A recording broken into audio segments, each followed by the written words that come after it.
सबसे पहले मैं आप सबको दुर्गाष्टमी, महादुर्गाष्टमी की शुभकामनाएं देता हूं और बसोहली उत्सव की भी शुभकामनाएं देता हूं। सामान्य रूप से जहां मैं गया हूं महोत्सव हमने देखा है, उत्सव पहली बार देख रहा हूं।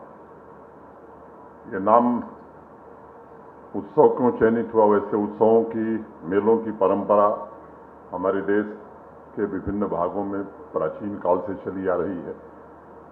इसके पीछे कारण क्या है ये मैं बाद में समझूंगा, क्योंकि सामान्यतः महोत्सव में मैंने बहुत भाग लिया, उत्सव में पहली बार भाग ले रहा हूं।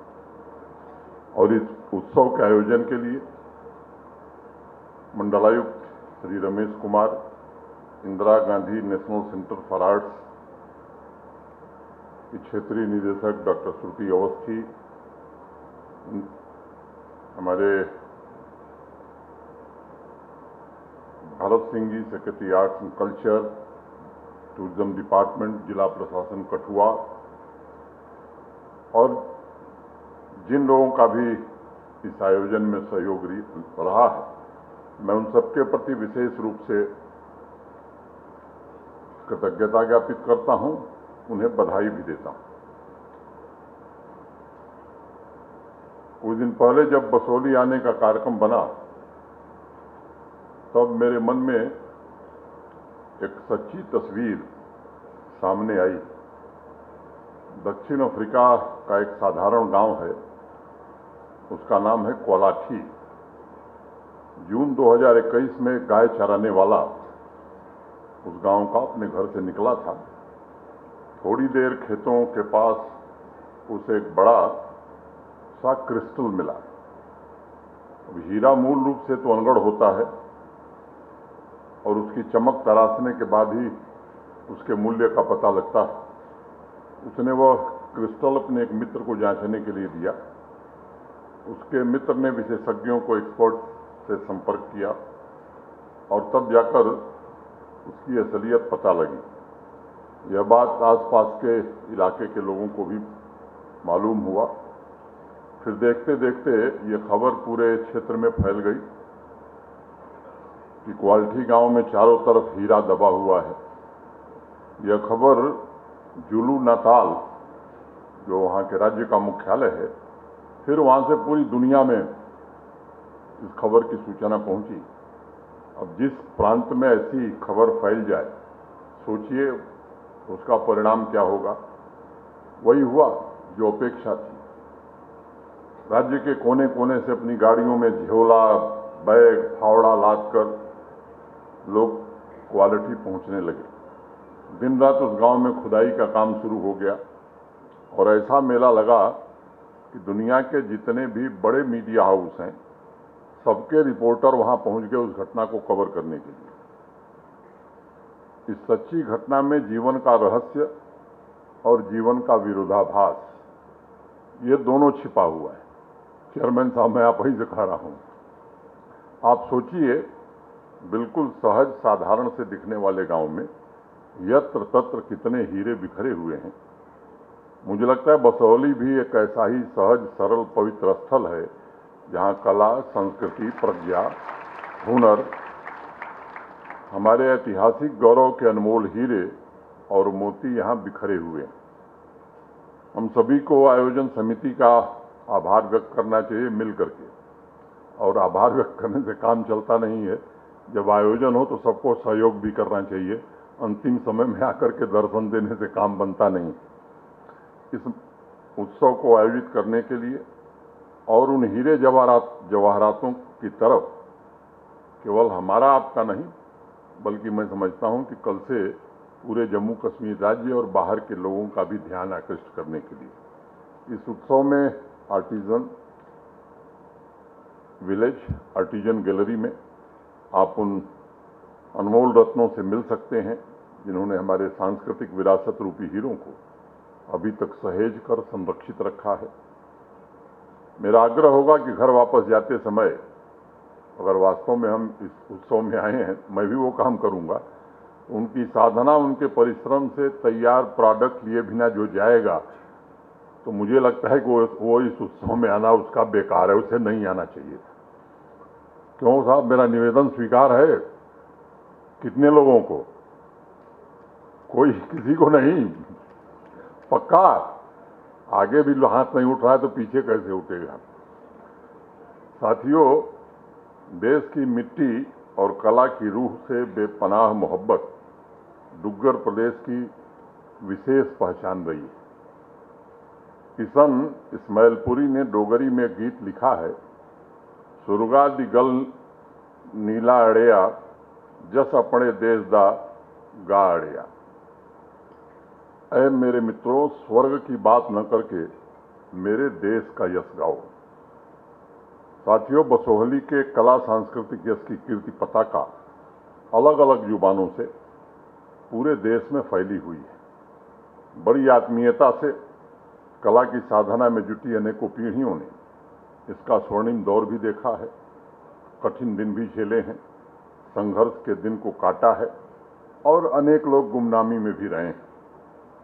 इसका स्वर्णिम काल फिर से दोबारा लौटे, ये बाहरी प्रयासों से नहीं हो सकता है। प्रयास प्रशासन करे, अच्छी बात है, शुरुआत हुई है। ये एक अस्थायी इवेंट यहाँ की बने, इसको जरूर सुनिश्चित किया जाएगा। लेकिन जब तक स्थानीय लोग इसमें बढ़ चढ़ करके हिस्सा नहीं लेंगे और जो उनकी जिम्मेदारी है, तो मुझे लगता है कि फिर से इस गौरव को प्राप्त करना थोड़ा मुश्किल होगा।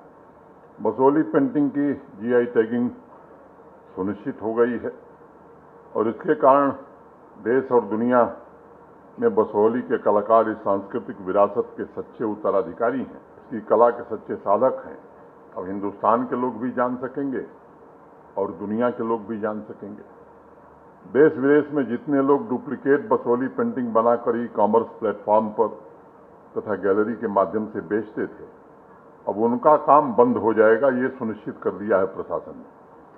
अब इस कला का सीधा लाभ बसोहली पेंटिंग के ही कलाकार समुदाय को मिलेगा और वो अब हमारी जिम्मेदारी है कि ग्लोबल मार्केट से कैसे जुड़ें ताकि नई समृद्धि, नई खुशहाली उनके जीवन में आवे। इसके साथ ही सभी स्टेक होल्डर्स की मदद से बसोहली पश्मीना की भी जीआई टैगिंग हो गई है और मैं ये बात कहना चाहूँगा कि शीघ्र ही इस व्यवसाय से जुड़े परिवार के जीवन में आने वाले दिनों में हम व्यापक बदलाव देख सकेंगे। मैं आपके ध्यान के लिए बताना चाहता हूँ कि 2020 तक केवल यहाँ केसर ही एक ऐसा उत्पाद था जिसकी जीआई टैगिंग हुई थी। अब अनेक सारे उत्पादों की, अब कलाड़ी की भी हो गई, अनेक उत्पादों की हो गई है और मैंने निजी तौर पर इसको गहराई से समझने की कोशिश की है। कश्मीर की कारपेट हो या कश्मीर की पश्मीना हो, जीआई टैगिंग के बाद अब एक्सपोर्ट उसका बढ़ा है। तो मैं उम्मीद करता हूं कि बसोहली की पश्मीना का एक्सपोर्ट भी, उसकी बिक्री भी बढ़ेगी। यह बसोहली उत्सव इस बात का प्रतीक है कि जिन ऐतिहासिक सांस्कृतिक विरासतों से किन्हीं न किन्हीं कारणों से ध्यान नहीं दिया गया या उपेक्षा हुई, उनकी रचनात्मक प्रतिभा को पुनर्जीवित करने के लिए प्रयास प्रारंभ किए गए। जीआई टैग हमारे प्राचीन संस्कृति की इन धरोहरों की शुद्धता को बरकरार रखेगा और बसोहली की महान परंपरा की जड़ों को और मजबूत करेगा। जो हाथ राष्ट्र की विविधता में नए रंग जोड़ रहे हैं, उन्हें उनका हक दिलाना ये जम्मू कश्मीर प्रशासन, जिला प्रशासन या मंडलीय प्रशासन की सीधे तौर पर जिम्मेदारी है। सदे हुए हाथों के व्यक्ति को वही सम्मान मिले, इसका प्रयास जरूर किया जाएगा। प्राचीन काल में हमारे संस्कारों में रचा बसा था। सभी संबंधित विभागों को भी मैं कहना चाहता हूं कि ये ऐसे काम है जिनमें समर्पण भाव से काम करना चाहिए ताकि इनके संकल्प को हम साकार कर सकें। इसे सामान्य सरकारी कार्य समझ करके अगर हम करेंगे तो जो लक्ष्य हम पाना चाहते हैं वो लक्ष्य हम नहीं प्राप्त कर सकते। और ये बात हमें सदैव ध्यान में रखनी चाहिए कि ये पवित्र कार्य है, यह विकास के महायज्ञ में शामिल होने का एक पुनीत कार्य है। एक बड़ा मशहूर शेर है, जो मुंह से कह दिया अपने उसे पूरा ही कर दीजिए, जो मुंह से कह दिया अपने उसे पूरा ही कर दीजिए, इसी से तो जबा की पुख्तगी मालूम होती है। झड़ी अश्कों की मोती की लड़ी मालूम होती है, निहा आंखों में हीरे की कनी मालूम होती है, निहा आंखों में हीरे की कनी मालूम होती है। इस अवसर पर मैं राजा भूपत पाल जी की पुण्य स्मृति को भी नमन करता हूं, जिन्होंने सिर्फ बसोहली को स्थापित नहीं किया, बल्कि इसमें कला की जीवंत आत्मा भरने का काम किया। उनके संरक्षण में सालों साल देश के कोने कोने से प्रेरणा लेकर ऐसी अनमोल रचनाएं की गईं, जिसका पूरी दुनिया में कोई सानी नहीं है। लेकिन ये सच है कि पश्चिमी देशों, वेस्टर्न कंट्रीज की तरह हम अपनी धरोहरों को संरक्षित एवं उनकी ठीक तरीके से ब्रांडिंग और मार्केटिंग नहीं कर पाए। फ्रांस के कलाकार मोनेट का गांव गिवर्नी था। बाद में अन्य कलाकार भी वहां रहकर पेंटिंग बनाई और आज वह गांव मार्केटिंग, प्रमोशन और रेस्टोरेशन निरंतर रखरखाव की वजह से ग्लोबल टूरिज्म स्पॉट का एक प्रमुख डेस्टिनेशन माना जाता है। वहां स्थानीय इकोनॉमी विकसित हुई है और गांव के हर एक निवासी जो आज भी पेंटिंग बना रहे हैं, उन्हें वैश्विक बाजार भी उपलब्ध हुआ है। आप खुद सोचिए, पुराने जमाने में यानी 15वीं शताब्दी में तिरहुट बिहार के रहने वाले भानुदत्त ने रसमंजरी की रचना की थी। यात्रा करते करते वह पुस्तक सैकड़ों साल बाद 1675 में बसोहली के राजा किरणपाल तक पहुंची और भानुदत्त की रचनाओं ने पहाड़ी कला को एक नया आयाम प्रदान किया। राजस्थानी मिनिएचर पेंटिंग की तरह बसोहली पेंटिंग में सपाट तेज रंग, ओजदार वर्णन, अलंकारिक लिखाई पर्याप्त मात्रा में मिलती है। 20वीं सदी की शुरुआत में अनेक वर्षों तक इसकी स्मृतियां देश के मन से ओझल हो गईं। मैं आज हीरानंद शास्त्री जी को भी याद करना चाहूंगा, जिन्होंने 1936 में रसमंजरी पर आधारित उन चित्रकलाओं को ढूंढा। उनमें से एक कलाकृति साक्षात दर्शन है, जो हमारे यहाँ जिस विश्वविद्यालय में मैं पढ़ा, वहाँ भारत कला भवन में रखा हुआ है और देश और दुनिया के कला प्रेमी आज भी उसे देखने जाते हैं। रसमंजरी की शुरुआत भगवान शिव की स्तुति से होती है। आत्मीय चरणम ददाति पुरतोम, और इस श्लोक पर बनाई गई पेंटिंग लंबर गांव के राजा ध्रुव चंद देव के कलेक्शन में मौजूद है।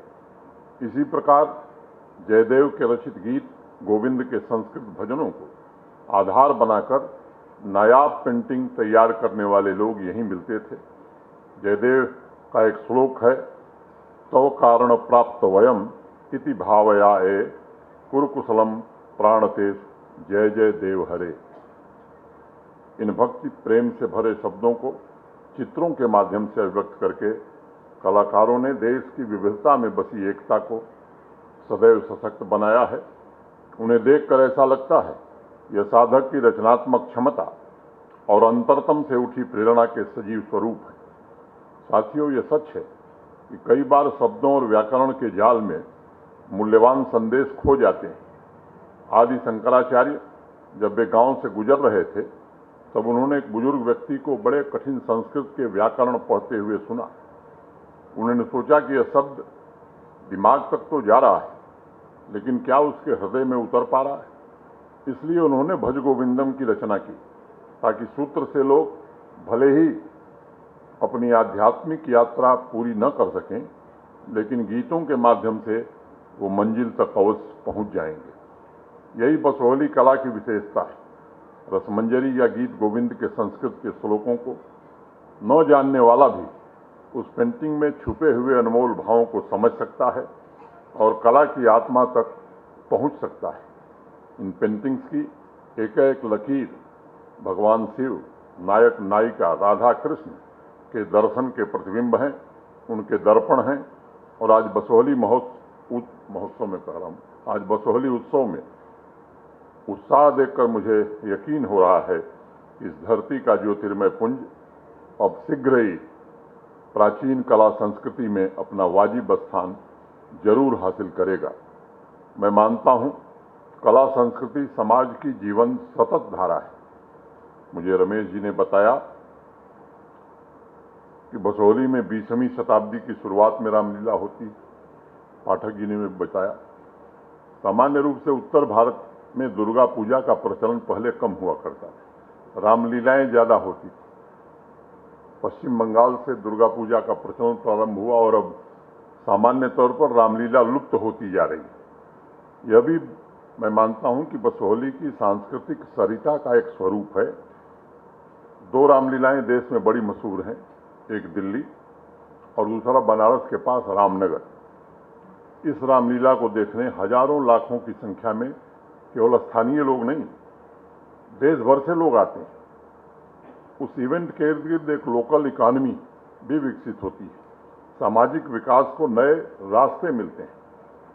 अब मुझे लगता है कि बसोहली की रामलीला का भी प्रचार प्रसार करने की जरूरत है। मैं जब वहां से आ रहा था तो पाठक जी से मैं पूछ रहा था, जैसे हमारे इलाके में जहां रामलीलाओं का आयोजन होता है वहां बड़े मेले विजयदशमी के दिन विशेष रूप से लगते हैं।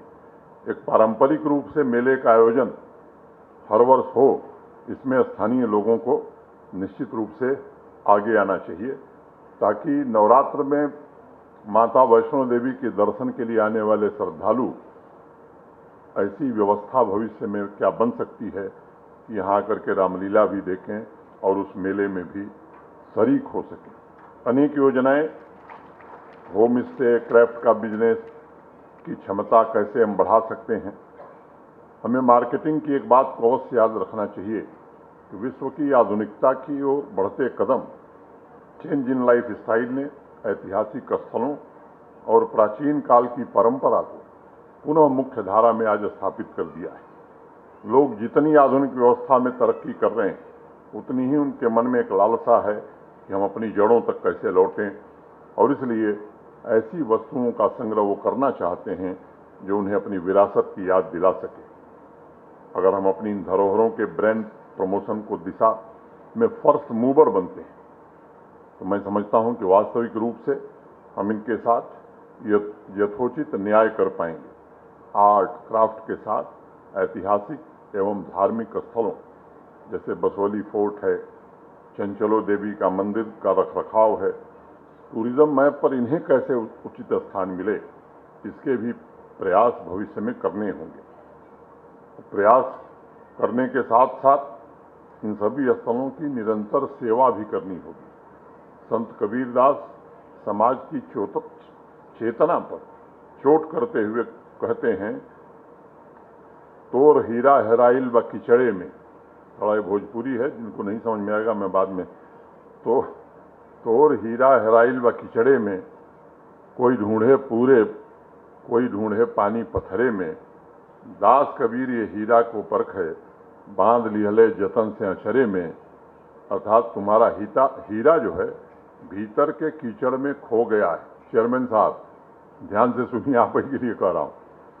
तुम्हारा हीरा भीतर के कीचड़ में खो गया है, लेकिन कोई उसे पूरब दिशा कोई पश्चिम दिशा में ढूंढ रहा है। जब वह हीरा मिल जाए तो उसे अपने आंचल में संभाल के रख लेना मेरा भी अनुरोध है यहाँ के स्थानीय लोगों से, जिला प्रशासन से भी और विभिन्न विभागों से भी, समाज के प्रबुद्ध नागरिकों से और विशेष रूप से चुने हुए जनप्रतिनिधियों से कि अब इस काम को करने की जरूरत है। बसोहली उत्सव में इस कला गांव को जितने जतन से बनाया गया है, ये जतन 6 दिन से काम नहीं चलने वाला है। ये 12 महीने अगर इसके लिए जतन होगा, इसके लिए प्रयास होगा, तब आने वाले समय में देश जान सकेगा कि नहीं, यहाँ एक आयोजन होता है।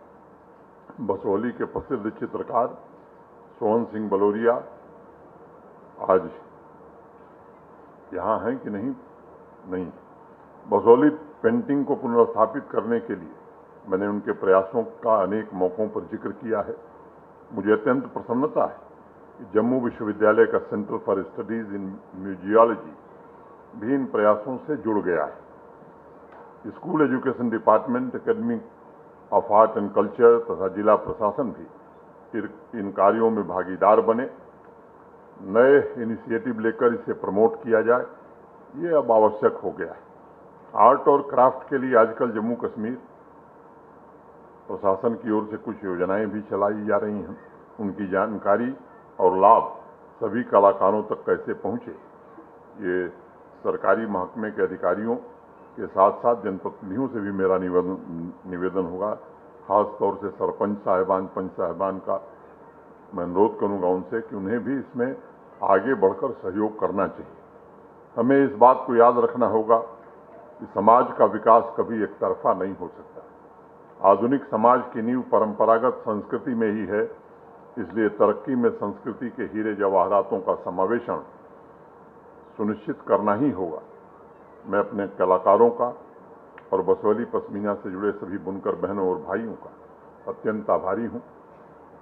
भारत के आदरणीय प्रधानमंत्री श्री नरेंद्र मोदी जी के नेतृत्व में जो लक्ष्य शासन का है, विकास और विरासत को साथ साथ लेकर चलना है, ये राष्ट्र का सौभाग्य है कि आज उसे ऐसा नेतृत्व मिला है जिसके द्वारा सदियों से गुमनामी के अंधेरे में जी रहे अनेक ऐसे क्राफ्ट से जुड़े हुए हमारे भाई, उनके लिए विश्वकर्मा योजना अभी 17 सितंबर को माननीय प्रधानमंत्री जी ने देश भर में उसकी शुरुआत की है।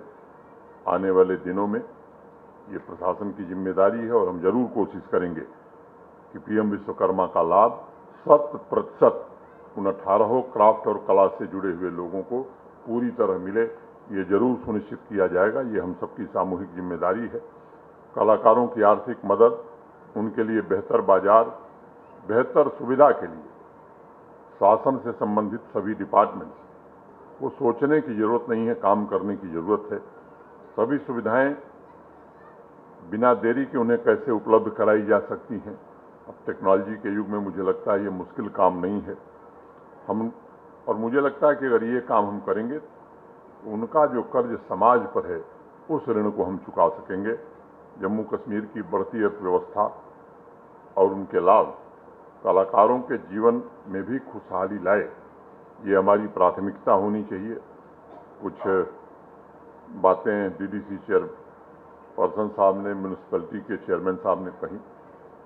एक तो वाटर स्पोर्ट्स बन करके पूरी तरह तैयार है। जिस सड़क का जिक्र आप कर रहे थे, इस बार नाबार्ड में उस सड़क को स्वीकृत किया गया है।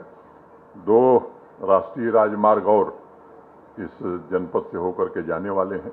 मोटे तौर पर 1.5 लाख करोड़ रुपए के टनल और हाईवे के प्रोजेक्ट आज जम्मू कश्मीर में चल रहे हैं और माननीय प्रधानमंत्री जी के कारण चल रहे हैं। जम्मू कश्मीर अनेक क्षेत्रों में मैं समझता हूं कि देश में उसने अपना स्थान बनाया है और मैं उम्मीद करता हूं कि आने वाले दिनों में एक सुशासन यहां स्थापित हो, इसकी कोशिश की जा रही है। रामलीला से स्थानीय कुछ कलाकार मुझे मिले थे। बचपन में मैं भी रामलीला में भाग लेता था और बड़ा याद करता। तो वहीं से मैं अपनी बात खत्म करूंगा। हनुमान जी का नाम सुने ना, हनुमान चालीसा सबको याद है, मैं जो पढ़ूंगा वो शायद किसी को नहीं याद, तो मैं 2 मिनट पढ़ के ही बात खत्म करूंगा। एक हमारे इलाके में बड़े प्रसिद्ध वीर रस के कवि हुए पंडित श्यामनारायण पांडे, उनकी एक रचना है हल्दी घाटी, बड़ी प्रचलित रचना है। उन्होंने खंड काव्य लिखा जय हनुमान। तो हम लोग भी जब रामलीला में जाते थे पात्र बन करके, तो याद करके जाना पड़ता था। तो बचपन में कक्षा 5 में पढ़ता था, जो मैंने याद किया था अभी भी याद है। तो मैं 2 मिनट में उसको सुना के बात खत्म करूंगा। प्रगति पराक्रम और पौरुष के प्रचंड रूप, विद्या कला के मूर्तिमान, ब्रह्मचर्य धर्मशील न्यायशील, दौत्य कर्म मर्मशील, संस्कृत के हर्ष दीर्घ झंकृत के, भीतिहीन हुंकृत के, दीप्तिमान देवता वायुपुत्र को प्रणाम, आंजनेय को प्रणाम, जिसके स्मरण मात्र से विपन्न मानव को मिलती महान शक्ति, ज्ञान भक्ति जग विरक्त काल को निगलने का, शत्रु भी उदलने का अप्रमेय साहस, उत्साह ओज धीरता उस सजे जेता के, कपिकुल नेता के वंदनीय वज्रथम चरणों में 7 बार बंधन, सहस्त्र बार बंधन, असंख्य बार बंधन, जिसने गर्जत तलंग जीव जंतु में भीषण तरंगों से समन्वित काल जल वारिद को पार कर और उस पार जा देव वंद योगिनी, पदार विंद योगिनी, पीड़िता वियोगिनी, आवृता निशाचरों सी विवला, सीता के अर्चनीय चरणों के दर्शन से पावन हो सावन हो, ढर ढर असुर के निपात से प्रमत्त क्रोध जन्य हो, प्रमद्दता निकाय हो, नागिन से पुछ वही ज्वाल लिए, फूंक दिया लंका को घास फूस की तरह, जल गया रावण का स्वत्व ज्ञान आन बान स्वाभिमान, खोर खोर बह गई लंका की रत्नरासु सदन में तेज मूर्ति बलस्फूर्ति जगत द्वंद हनुमान के बलिष्ठ चरणों में चरणों के रजकण में नमस्कार नमस्कार। केले के निकुंज में मदान गज के समान दनजों की शौर्य शक्ति रौद कर खोई हुई सीता का बताया पता राघव को। परम प्रसन्न हो कृतज्ञ हो ऋणी हो जिसे दौड़ के लगाया कंठ आंखों भरे राम ने गूंजा प्रवर्षण गिरी बार बार घोष से जय हनुमान जय जय हनुमान के। धन्यवाद।